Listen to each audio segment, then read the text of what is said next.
In 1952, a man named George Van Tassel claimed that he received telepathic messages from more than 20 entities, or so-called extraterrestrials, while performing a so-called meditation session at Giant Rock in the Mojave Desert in California, a place that is coincidentally considered as a sacred place by the ancient Indians of the area.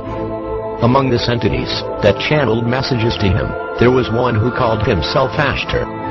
Subsequently, he began to receive messages from the Ashtar Command in the years to follow. In the same year, a Polish immigrant named George Adamski had a close encounter with one of these entities at the same place. Adamski and his friends made an expedition to the Mojave Desert, when they are said to have seen a large submarine-shaped object hovering in the sky.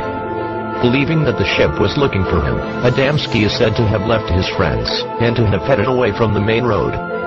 Shortly afterwards, according to Adamski's accounts, a scout ship made of a type of translucent metal landed close to him, and its pilot, a Venusian called Orthan, disembarked and sought him out. These events were the catalyst that started a wave of so-called channelings. Channeling is a method of contact with this so-called extraterrestrials. But to fully understand what channeling is, we have to define the three types of channeling. The first type of channeling is called full-body channeling, and it occurs when the soul of the human individual leaves the body, and this unseen entity, or supposed extraterrestrial, literally takes over and possesses and incarnates the individual's body. This is very similar, if not identical, to what we commonly know as demonic possession in the New Age circles and UFO literature. This type of channelers are known as starseeds. The second type is called conscience channeling, and it occurs when these unseen entities, or so-called extraterrestrials, join the body of a human person, and this person has conscience of this joining, and provides a vehicle for these entities to work through. In New Age terminology, this is referred to as twin souls.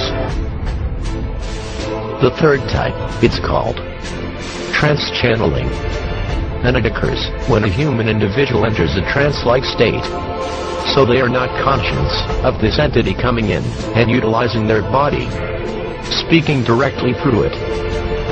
George Van Tassel coined the term channeling to distinguish this form of communication from the one used by spirit mediums. But as we were able to see, this so-called channeling of extraterrestrials, contact with the so-called spirits of the dead, through seances, and other ways of spiritism, and a demonic possession, where a demonic entity takes over the body of the person who is being possessed, are very similar, if not the same. In all of the cases, we have these unknown entities who possess people, take over their bodies, give them messages, and sometimes even write books through them. Could these be the same entities working here? The Bible, in the book of Judges, tells us the following.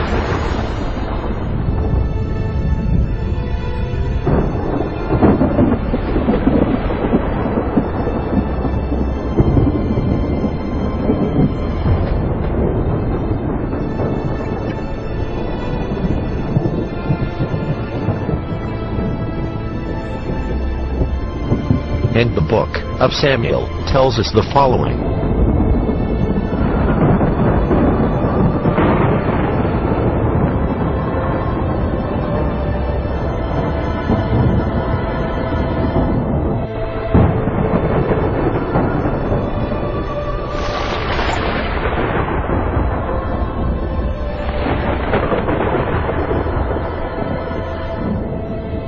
As we just saw, the Bible talks about many Old Testament false deities, Ashtoreth being one among them, who were known as the host of heaven, fallen angels that deceived men and were being worshipped as gods.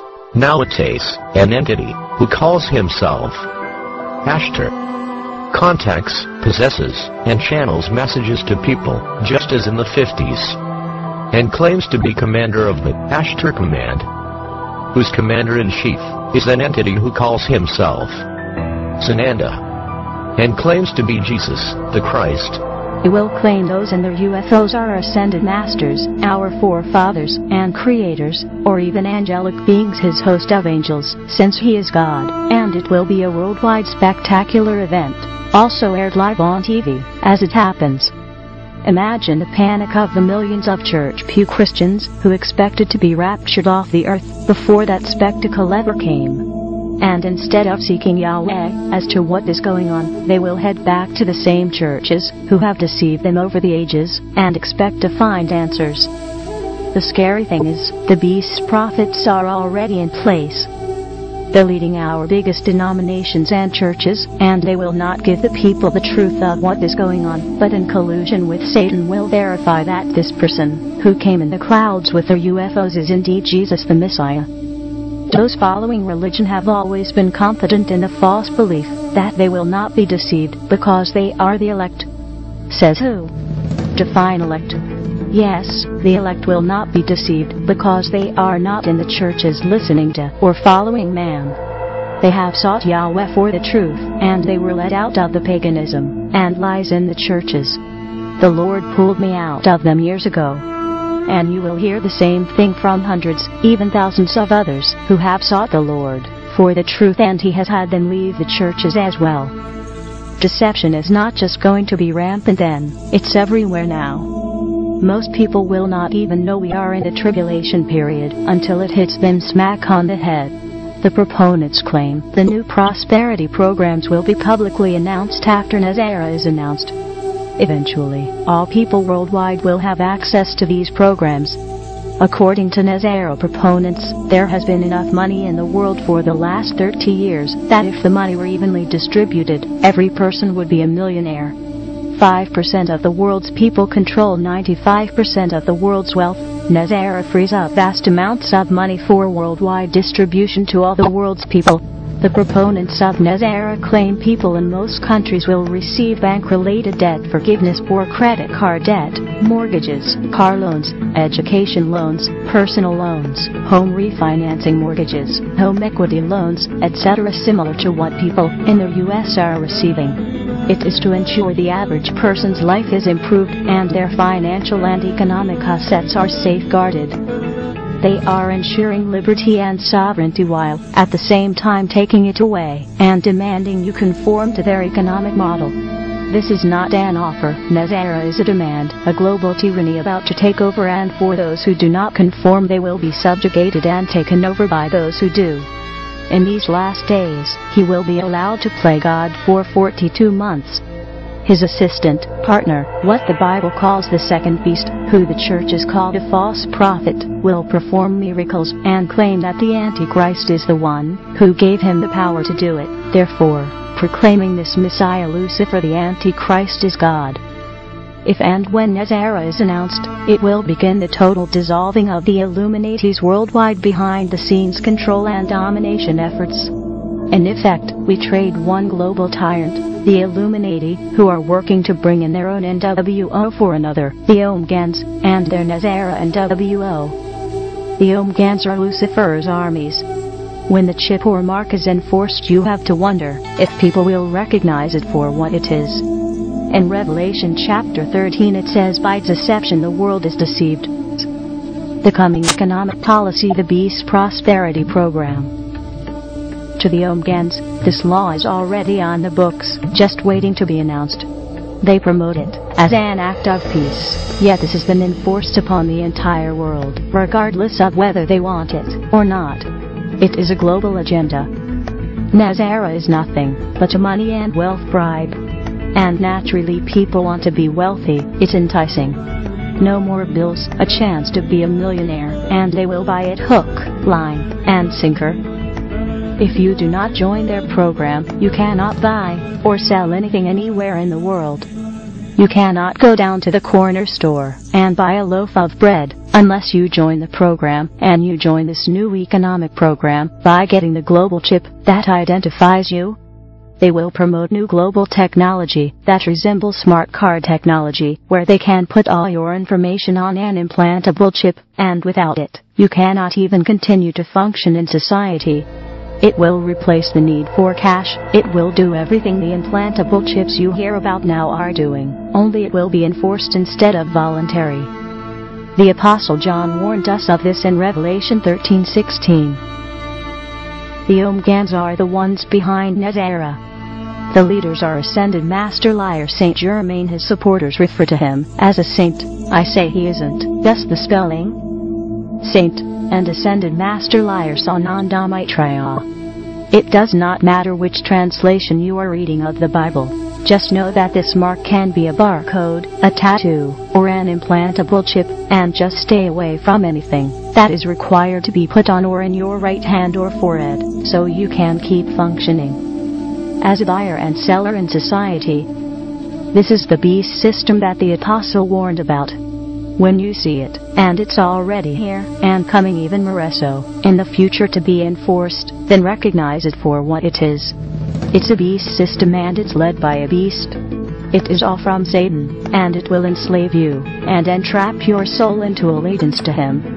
He deceived millions of angels into a rebellion against the Most High in the early ages, and he is going to use the same tactic of deception in the last days to deceive millions of people to once again join him in a rebellion against the Most High. The players, the two who really run the agenda for Nezera, are Saint Germain and Saint Sananda. And it will not take you long to discover that we have been led down the river of deception, since we have been born and conditioned into believing what Jesus looks like, when it's not him at all. It's this Sananda who is coming, portraying and mocking him. These pictures we have seen all our lives as Jesus are nothing more than the coming Sananda. Of course we knew those were really just artist renditions of what Jesus might look like, but to realize it was purposeful conditioning. This is going to not only put many into a panic because they are confused and think he might actually be the real Jesus, and yet anger most of those who know better. It's going to be complete chaos and confusion. Germain and Sananda display supernatural powers. Remember, this is the Omgans talking, not Christians. Notice how biblical the lingo sounds. This was excerpted from their prophecies of the coming ascended masters from www.forwinston.com. Oh, the Father will raise up a mighty army of the faithful to deal a mighty blow to the cruel and greedy men of this world. Oh, he will pour out a mighty gift upon his little ones, who will change the world for the betterment of all mankind. Oh, he will encamp a mighty angelic army with swords of fire to protect them. Oh, in those days he will call those children his Omgans. Oh, in heaven's perfect timing, oh, our golden age, they refer to the Antichrist as the Father with an angelic army who's coming from heaven.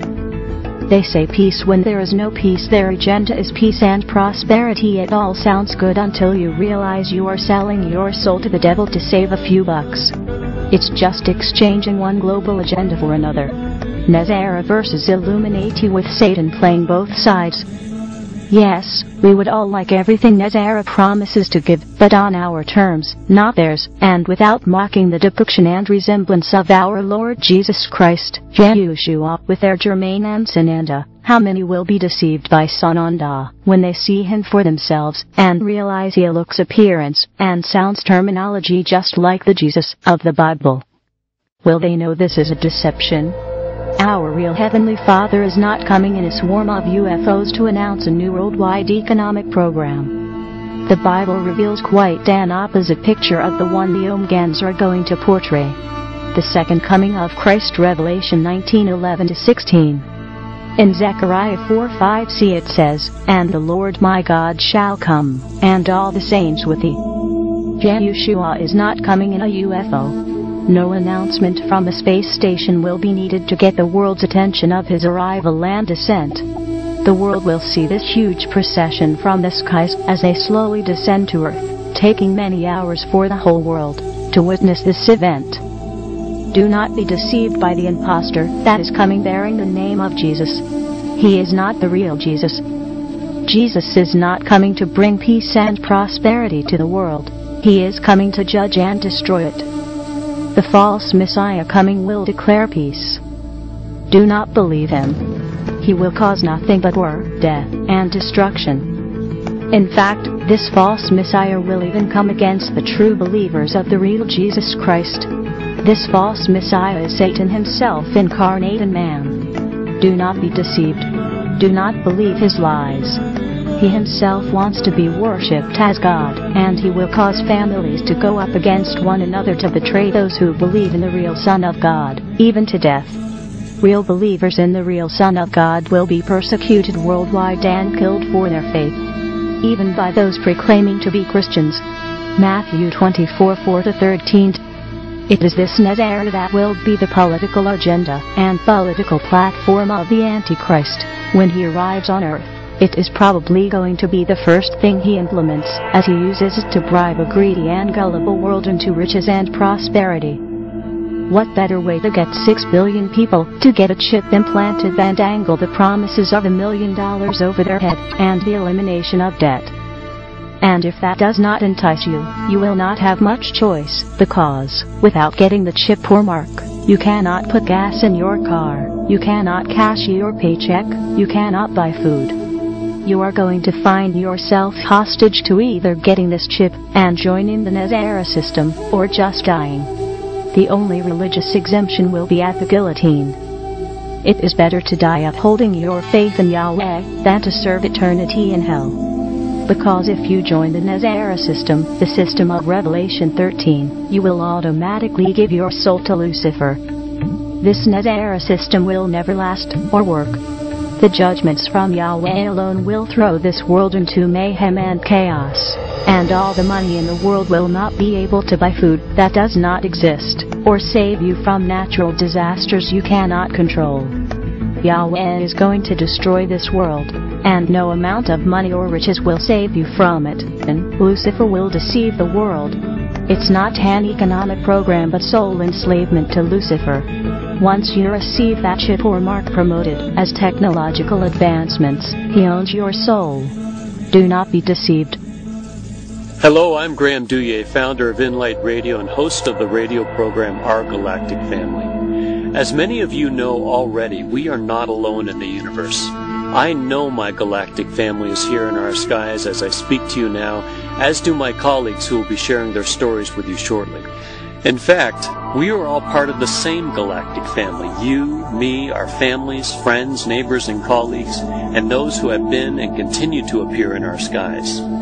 Our star brothers and sisters have been with us since the beginning of time, and they've been visiting with us regularly every day. I know that our galactic family is here, and I know they're here to help us achieve a wonderful future. It is a lie, and it is a lie that is being told in our schools. It is being told by the Catholic Church, which clearly states that they're willing to baptize an alien. Even the United Nations, they've appointed a person of contact for when that moment comes to pass. As a Roman Catholic priest, you're open to science, is what you're saying, correct? Without a doubt, not only open, Bill, but we have to respect science in its own field. How would it change the church's teaching then? Well, if you consider for a moment, if you determine that there is extraterrestrial life there? Well, one thing would be fascinating would be not only extraterrestrial life, but if it were extraterrestrial intelligent life forms. That would definitely make us go back and say, maybe our understanding of perennial truths needs to be updated. Now, the way we look at it is this. It's not about whether or not God was the creator, but rather how he created. It's not a question of whether original sin, this Adam and Eve story, is true or not, but our understanding of how that played out. So it's growing in our understanding of perennial truths. I think that's an interesting explanation.